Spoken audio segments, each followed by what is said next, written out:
Bonjour à tous et bienvenue dans la matinale, votre rendez-vous hebdo qui vous parle de l'actu, de l'audio et des instruments de musique, et ce tous les vendredis matins à 7h.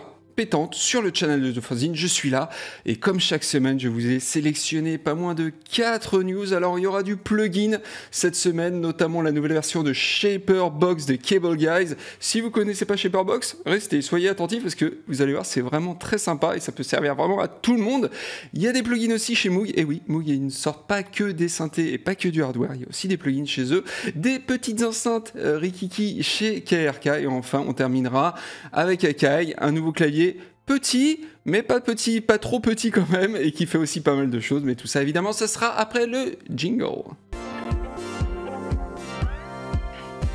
Mais comme d'habitude, avant de commencer la matinale, là, laissez-moi vous parler du sponsor qui n'est autre que le magasin Thomann.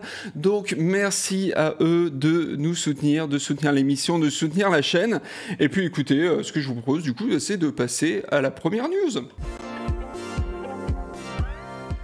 Alors on commence tranquillement cette matinale avec Cable Guys qui a sorti la nouvelle version d'un plugin que beaucoup aiment ici, je sais, hein, j'ai demandé à tout le monde et beaucoup l'aiment, et c'est la Shaperbox de Cable Guys qui est d'après moi un must-have, hein, et une trousse à outils permettant de moduler vos sons dans tous les sens, aussi bien en termes de niveau que de stéréo, d'équilibre tonal, bref, si vous avez besoin de donner du mouvement à vos sons, quel qu'il soit, hein, n'importe quel son, de les modifier subtilement ou de manière complètement extravagante et créative au point de ne plus les reconnaître, hein, vraiment ça peut se passer comme ça parfois, et bien la Shaperbox est assez indispensable si vous voulez mon avis. Donc cette troisième version apporte bien évidemment son lot de nouveautés, dont un nouvel outil pour éditer simplement avec votre petite souris les formes d'ondes qui vont donc moduler tous vos paramètres, hein. Donc c'est vraiment le cœur du plugin, c'est un ajout très important en termes d'ergonomie je trouve. On retrouve aussi un outil permettant de déclencher les effets de la Shaperbox suivant les attaques et les transitoires de n'importe quel son. Du coup, ça permet de caler un effet sur un son qui n'est pas forcément calé sur la grille rythmique. Si vous voyez ce que je veux dire, c'est vraiment sympa, ça aussi comme ajout. On voit aussi apparaître un sidechain qui permettra donc de déclencher un des effets avec un son entrant, par exemple un kick qui va faire varier le volume d'une nappe, par exemple, mais évidemment on peut faire beaucoup plus de choses. Et d'ailleurs, on a même un visuel qui permet de voir ce signal entrant en sidechain et donc d'adapter son effet visuellement. Oui, je sais, normalement, on travaille avec ses oreilles, c'est ce que disent tous les pros, mais parfois c'est quand même pas mal aussi de pouvoir se reposer un petit peu sur ses yeux. Évidemment, on a aussi un nouvel effet, le Liquid Shaper, qui est un flanger / chorus / phaser, qui pourra donc évoluer dynamiquement grâce au modulateur de la Shaperbox, comme d'habitude, comme tous les effets de la Shaperbox. Et pour finir, on a un navigateur de presets qui fonctionne avec des tags par style, mais aussi par effet. Le prix, eh bien écoutez, il est de 89 €. Alors vraiment, si vous connaissez pas la Shaperbox, j'en avais parlé d'ailleurs, je crois que c'était MAO Maker qui en avait parlé, il me semble, parce qu'elle utilisait pas mal ce plugin-là. Là, on avait parlé dans l'interview que j'avais faite d'elle, en fait, tout simplement. Et donc, c'est plutôt cool. Vraiment, allez voir ça. Si vous connaissez pas, c'est pas forcément ultra connu, mais ça sert pour tout le monde. On va continuer par les plugins. Bah oui, on continue de parler plugin, mais cette fois-ci chez Moog. Ah ouais, tiens, Moog, ce n'est pas un synthé, c'est pas du hardware, mais c'est quand même une news Moog. Et ouais, la marque a annoncé l'arrivée de reproduction logicielle de leurs fameux effets analogiques sous forme de pédales, les Moog Fugger, qui étaient sortis à la fin des années 90, début 2000, je crois que c'est 98 la première pédale, sachant qu'elles ne sont plus construites depuis un bail, hein, et qu'il y a marqué Moog dessus. Je vous laisse deviner un petit peu l'Argus, hein, qui a parfois un chiffre avec 3 zéros, ce qui pour une pédale est quand même assez coquet, il faut le dire. Donc là on est content, hein, de les voir débarquer en plugin de manière officielle à 149 $ avant de repasser à 249. Donc si vous êtes intéressé, ça fait quand même une belle promo, hein, 100 $ de moins, moi je crache pas dessus personnellement, et ça c'est le prix du bundle, hein, parce que avant je parlais du prix d'une pédale, et dans ce bundle justement on retrouve pas mal d'effets, hein, et à chaque fois l'interface, je peux vous la montrer là d'ailleurs tout de suite, parce que là on la voit pas, vous voyez, ça reprend vraiment une interface photo réaliste des pédales d'origine. Donc, on retrouve un filtre passe-bas avec suiveur d'enveloppe, un ring modulator avec un LFO qui pourra donc faire modifier le ring modulator évidemment, un phaser avec un LFO lui aussi, un délai analogique, un effet combinant un filtre résonant avec un générateur de pattern et une enveloppe, une pédale incorporant des oscillateurs synchronisés avec enveloppe et modulation FM, et enfin un vibrato slash flanger slash chorus, sachant que le vibrato, de toute façon ça reste un chorus sans le son dry, et qu'un flanger ça reste aussi un chorus mais avec un temps un peu plus court entre les deux signaux. Donc voilà, c'est un chorus en fait, tout simplement. Donc écoutez, j'ai une bonne nouvelle aussi, parce que si ces plugins vous intéressent, je vais pas les offrir, mais par contre je vous annonce que je fais un live bientôt sur la chaîne, et comme d'hab ça sera un midi, voilà, pendant 1 heure, vers 12h30 d'ailleurs, ça sera un lundi a priori. Donc on va faire du son, on va essayer tout ça ensemble, vous allez pouvoir poser des questions, on va pouvoir s'amuser, voilà, et discuter un petit peu de tout ça. Donc merci d'ailleurs à ceux qui étaient là mercredi dernier, pendant le live du Mini Freak d'Arturia, c'était un live sponsor aussi, et franchement je me suis éclaté avec ce petit synthé, vraiment c'était vraiment cool. Donc voilà, on va remettre le couvert du coup avec ces derniers plugins de Moog.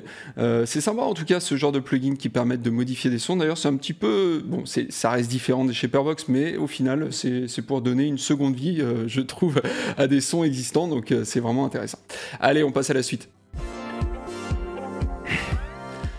Et donc on poursuit avec de nouvelles enceintes chez KRK, la fameuse marque au boomer jaune, et leur particularité, ces enceintes, c'est qu'elles sont transportables et donc assez compactes. Il y a deux modèles, un avec un boomer de 3 pouces et l'autre avec un boomer de 4 pouces. Elles ont un pied inclinable pour qu'elles soient dirigées vers vos oreilles, même lorsqu'elles sont posées sur une table. Bah oui, on n'a pas forcément des pieds, ou même un gros bureau MAO quand on voyage, donc ça c'est vraiment une bonne idée. Et elles sont livrées dans une petite sacoche permettant de partir en vadrouille, voilà, tout simplement. Elles sont Bluetooth évidemment, mais elles ont aussi des entrées analogiques au format RCA et mini jack, et elles ont aussi une sortie casque et des filtres permettant de régler les basses et les aigus. Et niveau poids, on est en tout à 3,15 kg pour les 3 pouces et 4,30 kg pour les 4 pouces. Donc à chaque fois, ce poids, c'est pour les deux enceintes, les accessoires et les sacoches. Donc c'est quand même plutôt pas mal, je trouve, comme poids. Et c'est vraiment bien qu'ils aient tous ces petits accessoires. Moi, j'avais fait un combat il y a quelques années sur Audio Fanzine, ce type d'enceinte, en fait, les enceintes compactes, comme ça, transportables. Et d'ailleurs, je vais vous mettre le lien dans la description. Et c'est vrai que KRK manquait à l'appel. Il y avait plein de marques, il y avait Mackie, il y avait Presonus. Et pour moi, c'est assez intelligent aussi de fournir la sacoche avec, et le petit pied inclinable comme ça qui permet d'incliner tout simplement l'enceinte. Autre chose intéressante aussi, elles sont USB-C, donc elles intègrent une interface audio, donc vous pouvez brancher directement l'enceinte sur votre ordinateur, pas besoin d'avoir de petite interface audio, ça c'est vraiment sympa. Et donc, par contre, effectivement, elles sont légèrement plus chères que celles que j'avais testées, parce que là, on est à 375 € pour les 3 pouces, donc les deux, et 444 pour les 4 pouces. C'est vrai que celles que j'avais testées étaient beaucoup moins chères, elles étaient plus entre 100 et 150 €. Donc elles sont plus chères, mais elles en font un peu plus, il y a un peu plus d'accessoires fournis avec. Donc à voir maintenant comment elles sonnent. Et d'ailleurs, si vous êtes intéressé par un test, dites-le moi, et puis je veillerai à ce qu'on les teste sur Audio Fanzine. Allez, on passe au dernier produit de la semaine. Et donc, the last but not least, on termine avec une news de chez Akai, avec un nouveau clavier contrôleur MIDI, le MPK Mini Plus. Et ouais, il est mini, mais il est plus. Il est assez compact avec ses 37 mini touches, donc 3 octaves quand même. Ses 8 pads, ses 8 encodeurs rotatifs, ses 6 boutons de transport et 12 autres permettant de choisir par exemple la gamme, les accords, naviguer dans les menus, déclencher l'arpégiateur ou le répéteur de notes, changer d'octave et tout ça. On peut faire plein de trucs directement sur le clavier. On retrouve aussi un petit écran OLED, alors il a l'air vraiment petit, mais vu qu'il est OLED, je pense qu'il doit être assez lumineux quand même, avec un encodeur rotatif de navigation et le classique duo, mais pas si classique que ça quand même sur les tout petits claviers comme ça, de vraies molettes de modulation et de pitch bend. Donc c'est vraiment sympa. Et la petite surprise du chef, vous le voyez en haut à gauche, c'est le petit joystick assignable à n'importe quel paramètre. C'est une espèce de pad XY, mais sous forme de joystick, tout simplement. Ça ressemble à un joystick de PS4 d'ailleurs, PS4, PS5. Côté connectique, on a le droit à du MIDI DIN 5 broches, en entrée et en sortie, mais aussi il y a du CV Gate et du clock en mini jack, donc ça va vraiment plaire et intéresser ceux qui ont des synthés modulaires ou des systèmes modulaires. Donc c'est vraiment sympa et c'est pour moi ce qui démarque ce petit clavier des autres petits claviers.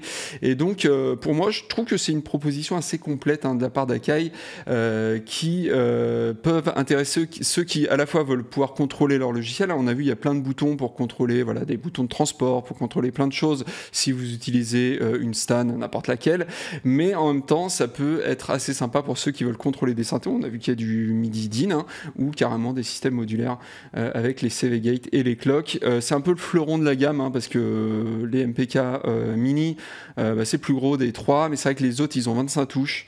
25 touches, ça peut être un petit peu just. Pour pas mal de monde, la 37, on est quand même un peu plus à l'aise.